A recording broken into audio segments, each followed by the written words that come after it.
Victor Wembanyama made his Spurs preseason debut, and we're going to chat with the Spurs Dr. Kara Allen. You are Locked On Spurs, your daily San Antonio Spurs podcast. Part of the Locked On Podcast Network, your team every day. This is Emily Swallow, and you are listening to Locked On Spurs with Jeff Garcia. Welcome back to Locked On Spurs, right here on the Locked On NBA Network. I'm your host, Jeff Garcia, Spurs writer for Ken's 5 San Antonio. Glad to have you back. Thanks for making Locked On Spurs your first listen each and every day. Free and available wherever you get the podcast, part of the Locked On Podcast Network. Your team every single day. Find us on Ken's 5 Plus app, YouTube, Spotify, iTunes. The list goes on and on. Hey, what are we talking about today? We're going to take a quick look at Wemby's preseason debut versus the Thunder, and what a debut it was. Also, we're going to bring in a special guest, Dr. Kara Allen with the San Antonio Spurs. Now, for those of you who do not know, she is the Chief People Impact and Belonging Officer.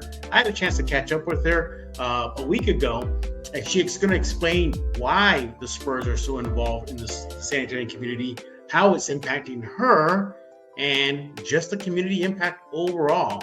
That will be an audio interview only, so stay tuned for that, and just a heads up on that as well. But boy, what a debut for Victor Wembanyama. Now look, full disclosure, this quick little update on Wemby's preseason debut is just after the first half of last night's Thunder game. We're going to get a deeper dive into Wemby's debut and the rest of the team as well on tomorrow's Locked On Spurs show. I believe Rudy Campos is going to be joining us for that one. But as far as Wemby's, at least first half, his preseason debut, my goodness, what are some of the takeaways that you got to start off with? Well, one, first of all, the length. The length of Wemby is going to be a problem for opposing defenses. For example, early in the game, he got crossed up, and the Thunder player had a clear shot to the basket, but Wemby's length really was an issue as he was able to recover and block the shot. Now, you can even see his defensive impact, just a presence alone. Multiple times, Thunder players were going to challenge him going to the paint. Now they sagged off or passed it off or decided to take an outside shot. We're still talking just his defensive impact. Also, too, he was able to play the passing lanes. On one particular play, he was able to D up and get his hand in the passing lane, cause a turnover, and run it down to the other end of the court for an easy dunk. I mean, this kid, I mean, my goodness, sure, okay, fine. Maybe it's preseason. And yes, it is a meaningless game, but this is the first time we see him against NBA competition, not against a G League Ignite team, not against a French League team, not against a Summer League team, not against his own teammates in practice. This is the first time we saw him against a real NBA opponent. And now what a debut it was. I mean, we're just talking about the defensiveness. Now let's look at some of the first half defensive numbers alone. He had a block, 3 rebounds. Obviously, he challenged a lot of the Thunder shot attempts and was, I believe, +4 out of the game. The Thunder in the first half made a quick, they were trying to catch up. They were down double digits. They cut that lead. A lot of the scoring for Thunder during that run they had on San Antonio was when Victor was off the court, and they were getting clean looks at the bucket, and they were getting dunks. Immediately you saw Victor sitting on the bench, or at least on the scorer's table, ready to come back in. Personally, I made it very clear. I thought, okay, after that debut, first half, sit him down. He's done. It's a meaningless preseason game. The last thing you need is, knock on wood, something happened to him. But, he continued to play. Overall, you're looking at him, and he, already talking with refs, already trying to plead his case. Him just, being that effective player. I mean, if this guy is franchised, what a start. Look, we don't want to jump the gun too soon. Yes, it is a preseason game, and perhaps the Thunder are not going to play at full power. But, just to know what he could blossom into. Again, we're just talking defensively. Defensively, he's going to be a problem. He's a defensive matchup nightmare. And we're not even talking about your Zach Collins and your Charles Bassey, and they're going to add a lot more length in the paint on the defensive end. And Jeremy Sohan as well, who did not play versus the Thunder. So defensively, we're going to see the Spurs just spike with him alone. Just him alone. Look, there's nowhere to go but up. The Spurs were near dead last, if not one of the worst defensive teams last year. So, you throw in Wemby, and sure enough, that's going to spike. But my goodness. I mean, I was in there just with my mouth just dropping. Like, did I just see him do that? Did I just see him recover after getting crossed up? And he even flexed. He flexed when he got the block. He is full of confidence. We know defensive, he will be a problem. And what made things pretty interesting, too, that he played a clean game. He didn't get into foul trouble early on. He was still being aggressive defensively, but playing with a high level of IQ on the defensive end to stay out of foul trouble. Again, yes, we got to couch this as a preseason game, so don't make too much of this. At the end of the day, when the preseason is over, it's back to 0-0. So it is what it is. But my goodness, what a just incredible debut, at least for the first half as the Thunder for Victor Wembanyama. All right, when we get back, we're going to now transition into this, how he did offensively. Look at some of the numbers from the first half. And again, be amazed at what we saw out of Victor in his NBA preseason debut right here on Locked On Spurs. But before we continue that, I want to talk to you about Jace Medical. You got to get yourself the Jace Case ASAP. The Jace Case provides 5 life-saving antibiotics for emergency use. It takes pretty much everything you need into one nice, space-saving case, little pouch. And you have everything ready in case of an emergency. Look, you want to be ready for anything. You want to have a medication on hand, not only for yourself, but perhaps for your loved ones as well. So all you got to do is go to Jace Case online and fill out a simple form. In some cases, you jump on a call with one of their board-certified physicians. You get ongoing care from their physicians, and they get a treatment for any related questions. Doctor created, doctor recommended. So don't be caught unprepared. Everyone should be empowered to take care of themselves and their loved ones for the unexpected. Jace handles everything: online, evaluation, licensed pharmacy medication, delivery, and ongoing consultation and care. So look, there's so many things out there. You just don't know. You got shortages, you got pandemics, you got reliance on China, supply chain issues. You want to be prepared now more than ever. That's why you got to get yourself the Jace Case. Easy as 1, 2, 3. Just go online and fill out their form. Get $20 off these life-saving antibiotics today from Jace Medical by using my code LOCKEDON at checkout at jacemedical.com. That's JASE medical.com. Once again, get $20 off these life-saving antibiotics today from Jace Medical by using code LOCKEDON. Hey everybody, this is Nathan Ray Clark from Criminal Minds and Modern Family, and you are listening to Locked On Spurs, hosted by Victor Wembanyama's new best friend, Jeff Garcia. And we're back right here on Locked On Spurs. We're looking at Victor Wembanyama's preseason debut. We're looking at that first half. And again, we will get into a deeper dive in tomorrow's Locked On Spurs. Overall, more on Wemby and just the team collectively after preseason game 1. And in a few minutes, we're going to have Spurs Dr. Kara Allen to join us. It will be an audio-only interview. In case you don't know who she is the Chief People Impact and Belonging Together Officer. So stay tuned for that.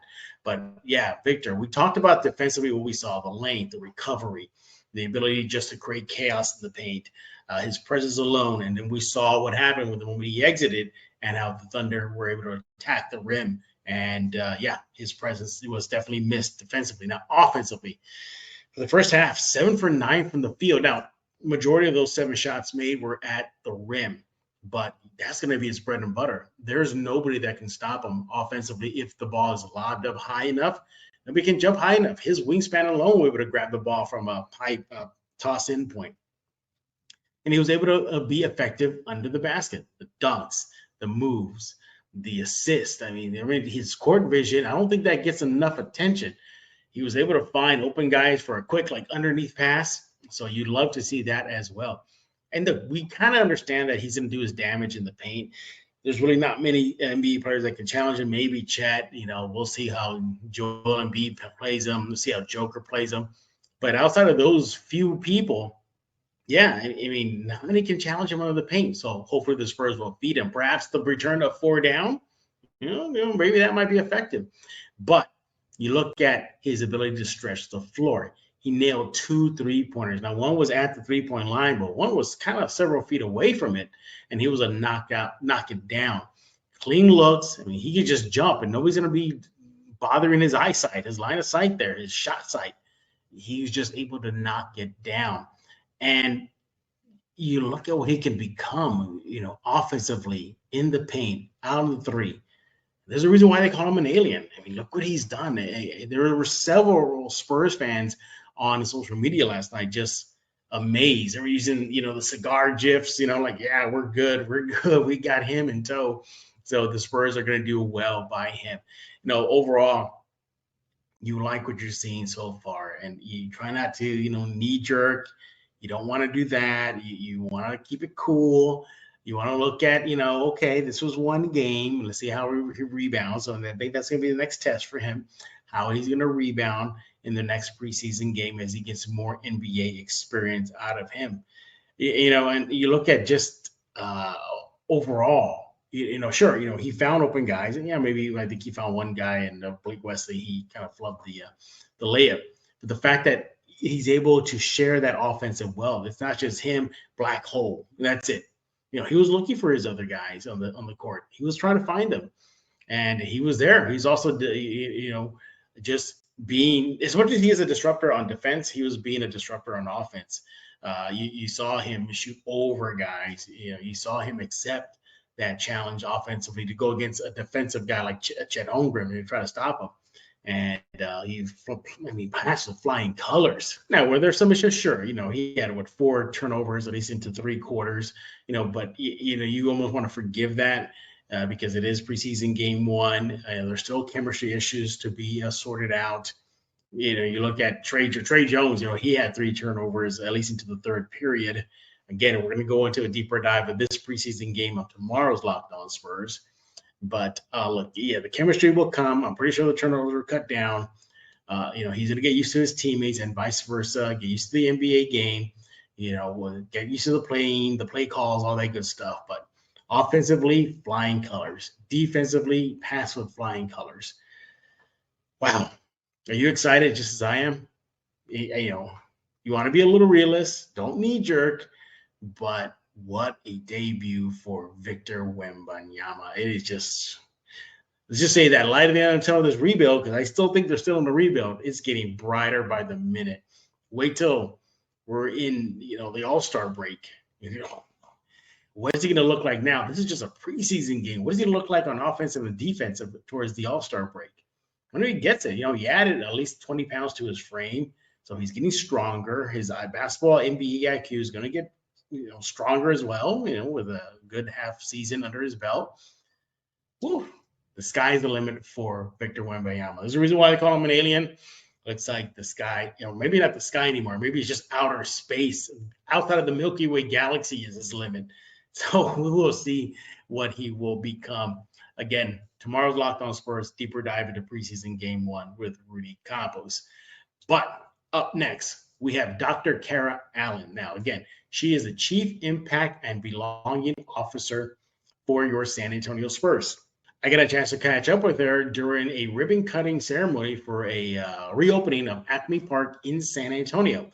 It was audio only, but nevertheless, she talks about how the Spurs are continuing to give back to the community, why it means so much for her. You even hear her emotion. She gets very emotional about when she shares a story or that reaction. When I asked her, what does she mean for her when she sees parks that her and her team and Spurs Give have done for San Antonio and seeing it being used. It's a great interview. I want to thank Dr. Allen for coming on. By the way, she corrected me very quickly to start the interview. We don't call her Dr. Allen. She said, just call me Kara. So she's very humble and down to earth. But yeah, we'll be back tomorrow on Locked On Spurs with Rudy Campos to go over preseason game 1 and put somebody in the spotlight with Victor's arrival. I wonder who that can be. But before we play that interview with Dr. Allen, I want to talk about Mudslingers Drive-Thru Coffee. You got to go to Mudslingers right now. 2404 Thousand Oaks Drive, located in the Stone Oak area here in San Antonio. They have a wide variety of drinks, dairy alternatives. They got their signature Mudslinger drink They got so many signature drinks like the Alien for Victor Wembanyama. It's a full can of Red Bull, kiwi, green apple, all mixed together. They got the OG OJ, which is a callback to the 80s, 70 vibes of the Orange Julius, but it's recreated only at Muslinger's Drive-Thru Coffee. They got the Sub-Zero in honor of UTSA's Frank Harris. And if you got deep pockets, there's a new drink that just bothers me a lot. I'm not going to even say it. I don't know if I want to say it. I can't say it. If you have $99 and you want to get a golden goblet, not literally gold, but it's recreated golden goblet, and you like tea, or I'm going to say it's called the money bag. I hate saying that. It's not true. I don't know what. To this day, I hate that thing. But if they have the money bags drink, so I don't think anybody's going to buy it. It's $99. There's no way. I'd be stunned if anybody gets it. But it's there too as an option. They have the Red Bull infused with lightning bolt series. That's basically just a drink to get you going through the day or get your day started. A nice, good jump start only at Muslinger's Drive-Thru Coffee. Over 300 5-star reviews, cannot be wrong. Friendly staff, good menu. They got mini donuts as well. They are a local proud sponsor of Locked On Spurs, and they love serving their San Antonio community. Again, 2404 Thousand Oaks Drive, open every day, 6 a.m. to 6 p.m. You can find them on Threads, TikTok, Facebook, X. I mean, just pick a platform. They're there at Muslinger, SATX, all one word. Life is too short for bland coffee. All right, let's go ahead and bring in our next guest, Dr. Kara Allen of your San Antonio Spurs. All right, welcome back, everybody, to Locked On Spurs. I have a very special guest, Dr. Karen Allen. She works with the Spurs as the Chief Impact Officer, and she corrected me right away. She said, just make sure to call her Kara. Correct. Kara, welcome to Locked On Spurs. Thank you so much, sir. It's an honor to be here. So, this is a new position, fairly new. Obviously, you're making big strides in the community. Can you talk to a little bit about your role? What do you do? What does it entail? Sure. So when we talk about impact at the Spurs, we talk about it through this lens of building leaders and legacies. And we talk about it through the lens of building leaders and legacies where we live, learn, work, and play. Reason why that's so important for us is we need to get really clear on when we say we show up for community, like, okay, what does that mean, right? Mm-hmm. What are we uniquely positioned to do? And you and I both know the thing that Spurs have is a legacy here, right? Yes. And so my responsibility and the team that I have the honor of leading, our responsibility is to do a couple things. One, to ensure that our staff internally embrace a culture of impact, embrace a culture of recognizing that it's bigger than ball, it's bigger than basketball, it's bigger than soccer. Sure. It's bigger than any of us. Right. It's about showing up for each other, taking care of each other. And it's about using what we have to do so. And so when we talk about impact, we talk about it through three lenses: healing, access, and belonging. Right. This court is an example of all those things. Sure. Sport heals. Whether or not Right. Doesn't matter if we name it true, it is already true. Young people and adults alike have showed that, have proven that to us. And access is it's access, right? Right. Yeah. Without a court, a kiddo doesn't play. Without a court, a family doesn't engage together in this space. And it's about belonging. Belonging is really simple for me and for us. It's about I can bring my authentic self here. The dream for me is that every human right here is bringing their authentic 6 p.m. self, right? After a long day, after a school day, after all the things that the world shows up alongside us for, this is authentic self moment, and that's our work.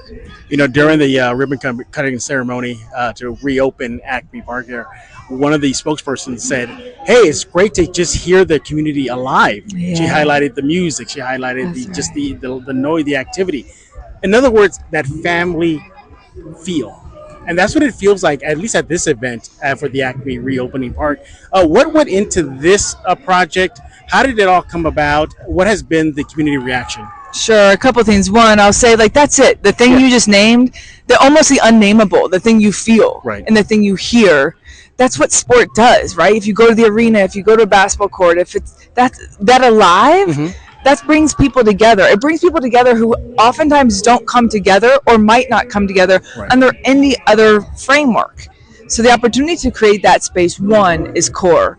But to your question around, so we don't move without community. We talk about, so when we make the decision to refurbish a court or to create a new court, we don't do so in a vacuum. We do so with a couple of important partners alongside us. One, of course, the Parks Foundation and the Parks Department.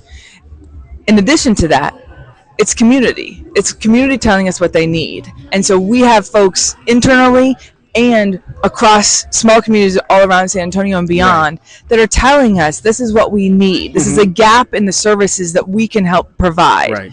And so Acme Park is actually the 14th park that we've refurbished this year. And it's actually the last one this year, but not the last one for Play SA. There's many more to come. And this one is particularly special because San Antonio Neighbors Together. Tonight is the night for San Antonio Neighbors Together. In addition to that, PAL, which you heard talk about. Just about to bring that up. Without PAL as a partner, Spurs Youth Basketball League wouldn't be running across the street at the middle school. So the other thing is really important for us to share is that when we build a court, it's not a step in, build a court and exit. But how do we ensure that while the court is there, a court is only as good as the inhabitants, right? In the same way a house is just a house until the people join it, the court is the same. So we commit to ongoing programming and development. The beauty of Acme is that the programming actually came first. Spurs Youth Basketball League in partnership with PAL was across the street. And in participating and engaging and partnering with PAL, we recognized that the community also was in need of an outdoor court, outdoor play space that needed renovation. And so that is sort of how the Acme Park renovation was born. You mentioned you have more than 10 plus parks that you and your staff and the organization has revived, renovated. What does it make you feel when you drive past a park and you see it alive? You see it being used. You see it impacting the community. What is that personal impact for you? I see she's beaming right now, everybody. You know, she is so beaming. That's the work, sir. Right? Like I deeply love the opportunity to wear the Spurs brand for these moments. Like kiddos grow. I had our leadership offsite this week to ensure that we are all aligned. The impact team is all aligned on the vision to execute on our impact goals for this season, and all of us are brought either to silence or to tears in considering not just like to build a court, but to build a court to build a legacy, right? To build a court to build a memory that lasts forever, and to build a court that lasts much longer than I will last. Last thing. This is, as you know, deeply important to me, but I call it cathedral building work. It's one work that's much bigger than each of us as humans. It should always be. I never want my name to be remembered, but I always want the court and the space and the way that the Spurs and the Spurs team has showed up to be a part of community, right? We lay one really good brick in a really beautiful story for a cathedral we'll never see built. That's the story of Acme Park in this community. This court does not solve everything. This court becomes a brick to lay a foundation for a community that all of the generational families that live around this court believe in, dream in, and hope for their young people. And I know you got to go and interact with everybody. But if you can get to the nitty gritty, what went into the Acme reopening? What went in? What kind of renovations did the organization put into it? So, we're good. San Antonio Parks Foundation and the San Antonio Parks Department play the lead role in telling us exactly what's needed for the court. We ensure that the funding is the funding is there. The timeline is on track, and that the community is brought alongside for every step of the way. The design of the court to meet the needs of community, both like what is the surrounding trees, right? What is the cover need to look like? Where are middle schools located? What other activities that are played around here? We know that this community specifically has a large population of young people under than 6 years old. So we ensure that there's a play place for them as well. So when they're older kiddos are on the basketball court, the kiddos who are just learning to walk and just enjoying the slide, they also have a place to come and play. So those are the questions we ask. How are we ensuring that we're centering all the folks in community? And then we ask those questions alongside our partners. Kara, thank you for coming on Locked On Spurs and complimenting my microphones before we hit recording. And we appreciate you talking to our community as well and serving the San Antonio community and doing the best you can and the organization to help San Antonio's familia. So that's what Familia at all costs. It's an honor. Thank you for letting us be in community with you.